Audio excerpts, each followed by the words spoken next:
Olá, eu sou Frei Alfredo e neste canal nós compartilhamos a palavra de Deus do Evangelho de cada domingo. Desde já, eu gostaria muito de pedir que você pudesse aproveitar, mas também compartilhar e pudesse também se inscrever e curtir, que nos ajuda muito. Muito obrigado aos novos inscritos. Vós sois o sal da terra, vós sois a luz do mundo. É isso que nós ouviremos no Evangelho de Jesus Cristo segundo Mateus, escolhido para a liturgia deste quinto domingo do tempo comum, dia 5 de fevereiro de 2023. E este Evangelho dessa liturgia esclarece que a nova relação que Jesus veio propor entre a humanidade e Deus não poderia mais ser vivida na dinâmica com base na antiga aliança de Moisés. É por isso, então, que Jesus precisava propor uma nova aliança para um novo tipo de relacionamento com Deus. E esta nova aliança, para esta nova relação com Deus, é formulada por Jesus nas bem-aventuranças, através das bem-aventuranças neste Evangelho de Mateus, que ouvimos no domingo passado e também compartilhamos. Lá, naquela conclusão das bem-aventuranças, nós encontramos, na verdade, palavras severas de Jesus, mas imediatamente depois nós encontramos também, na conclusão, palavras de esperança, palavras de incentivo, de confiança em Jesus aos seus discípulos, quando Jesus disse assim: vós sois o sal da terra.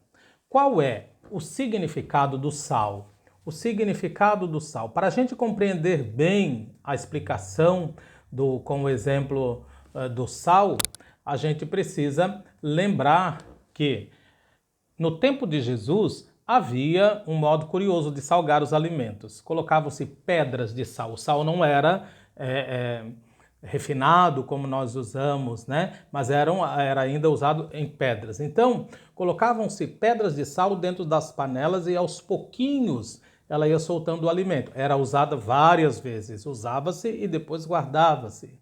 Uma pedra poderia ser usada várias vezes, então, mas no final ela perdia o seu sabor. Depois de ter desprendido todo o seu sal, ela se tornava insossa, inútil.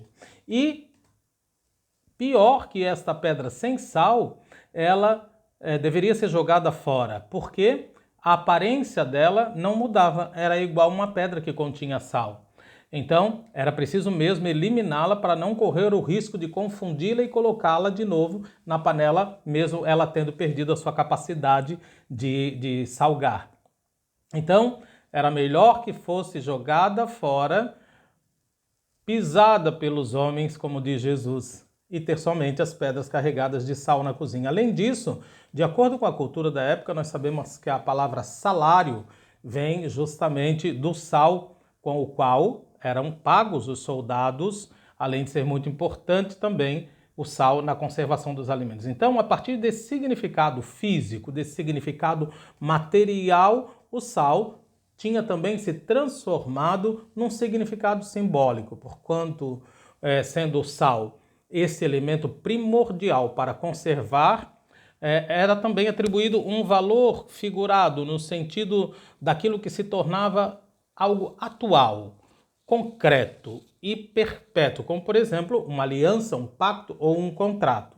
Tanto que quando se apertava a mão de alguém para se firmar um pacto ou um contrato, ou quando se assinava algum documento, né, se colocava uma pitadinha de sal sobre as mãos da pessoa ou sobre o contrato para significar que aquilo tinha valor para sempre. Então, depois de haver lá proclamado as bem-aventuranças aos seus discípulos, Jesus diz: vós sois o sal da terra.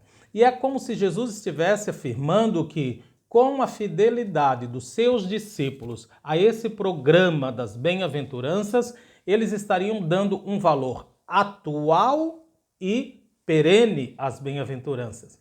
Mas também, aqui é uma advertência severa da parte de Jesus, quando ele diz: se o sal perde o seu sabor, não serve para nada, a não ser para ser lançado fora e pisado pelos homens, como era justamente feito com a pedra, como explicamos há pouco. E aqui o evangelista adota um verbo que é traduzido como perder o sabor, que tem raiz no verbo enlouquecer, que na verdade não se usa isso para um elemento como sal, porque o sal não enlouquece, quem enlouquece são as pessoas, mas é o mesmo termo que depois Jesus vai usar mais adiante, quando ele vai falar daquele homem louco, né, que enlouqueceu, que constrói a sua casa, mas ao invés de construí-la sobre a rocha, constrói perto da praia, né, e sobre a areia. Então, é importante também a gente destacar que a imagem do louco é também atribuída àquele que escuta a palavra do Senhor, mas depois não a põe em prática. Portanto, Jesus adverte os seus discípulos depois de ter proclamado as bem-aventuranças, na verdade, ensinando que se eles receberem essas bem-aventuranças, se eles escutarem essas bem-aventuranças e a palavra de Jesus e a sua mensagem, mas depois não as colocam em prática, eles são como os loucos. Aí a gente vê o sal que enlouquece. Se os discípulos são esse é o sal da terra, então aí está esse paradoxo. Se o sal perder o seu sabor, com que se salgará? Não há mais possibilidade. Aqui então tem um aviso severo de Jesus. Não servirá para mais nada. A humanidade que esperava a resposta de Deus às suas necessidades, aos seus sofrimentos, às suas angústias. Mas imagine se os membros então da comunidade do Pai, que foram os destinatários da mensagem das bem-aventuranças, que a escutaram, mas depois não a colocam em prática, ou ainda pior, se essa comunidade é uma contradição à mensagem por causa do seu comportamento, a essa comunidade Jesus severamente diz que merece o desprezo das pessoas e que merece ser jogada fora, porque perdeu o seu sentido. Depois dessa severa advertência, Jesus apresenta o lado positivo, afirmando aos discípulos: vós sois a luz do mundo. Na verdade, o que Jesus está dizendo é que, ao acolherem as bem-aventuranças como programa de vida, os seus discípulos são verdadeiras luzes que iluminam o mundo e a sociedade de modo geral. Por isso mesmo, não pode ficar escondida uma cidade situada sobre o monte. Essa cidade que está situada sobre o monte, que era considerada a luz do mundo na cultura da época, era Jerusalém, a cidade de Deus. Então Jesus os compara a essa luz. Para Jesus agora não é mais a cidade, não há mais uma cidade, um santuário onde as pessoas devam ir, mas o que deve existir agora é a construção de uma comunidade que deve levar a luz onde existem as trevas. Jesus continua dizendo que não se acende uma lâmpada para colocá-la sobre o alqueire. O alqueire é uma espécie de balaio, a gente poderia fazer essa comparação, um recipiente que na época era usado para medir ou para recolher os cereais naquele tempo.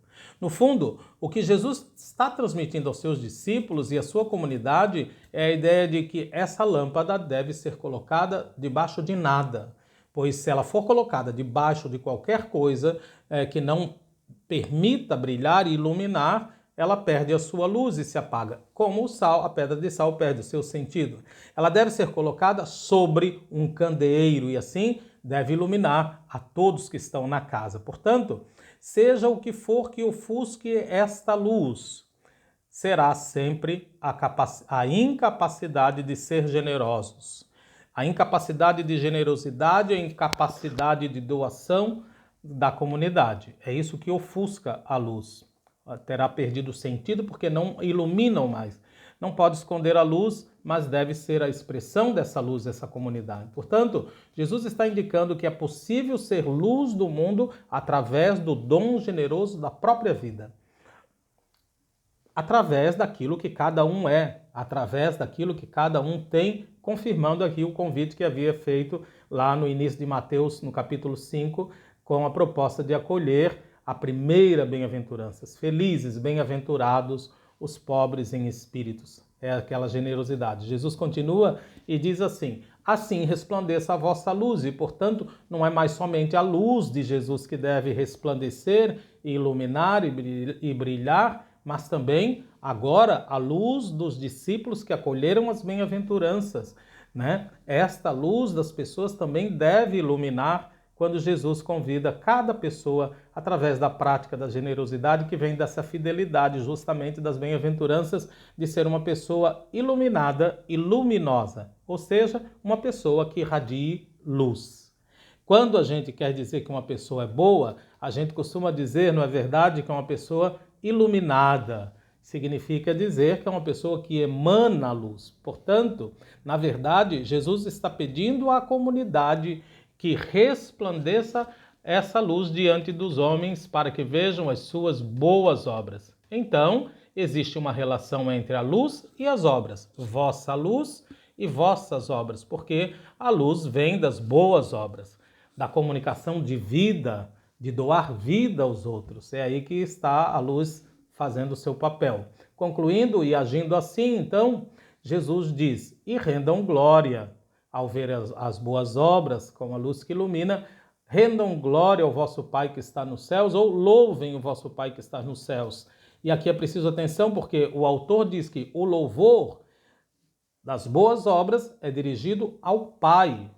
Porque depois, na polêmica com os fariseus, Jesus vai dizer que os discípulos devem ficar atentos às pessoas religiosas e piedosas, né, que realizam suas obras hipocritamente para serem vistas e admiradas pelos homens, pelos outros. Jesus diz que não. As pessoas vendo as vossas boas obras rendam glória a quem? Ao vosso Pai que está nos céus. Portanto, a pessoa se torna um motivo de louvor a Deus. E o Pai será o nome de Deus no interior da comunidade dos seguidores de Jesus, naquela cultura que comunicava a vida, como dissemos em outra oportunidade. Portanto, através da comunicação de vida aos outros, através do dom de si mesmo, do que se é e do que se tem, aí fica manifesta a presença de Deus no interior da comunidade cristã e da sociedade. Então hoje a gente poderia pedir que cada um de nós, que tem o seu próprio chamado de Deus para dar testemunho, que cada um de nós consciente de que todos devemos salgar e iluminar, pedra de sal e luz, possamos rezar e agir também, para que o Senhor nos ilumine e nos salgue, de modo que cada um de nós possa encontrar no seu próprio estilo um único e irrepetível jeito de testemunhar o amor de Deus. Um abraço e uma bênção para você.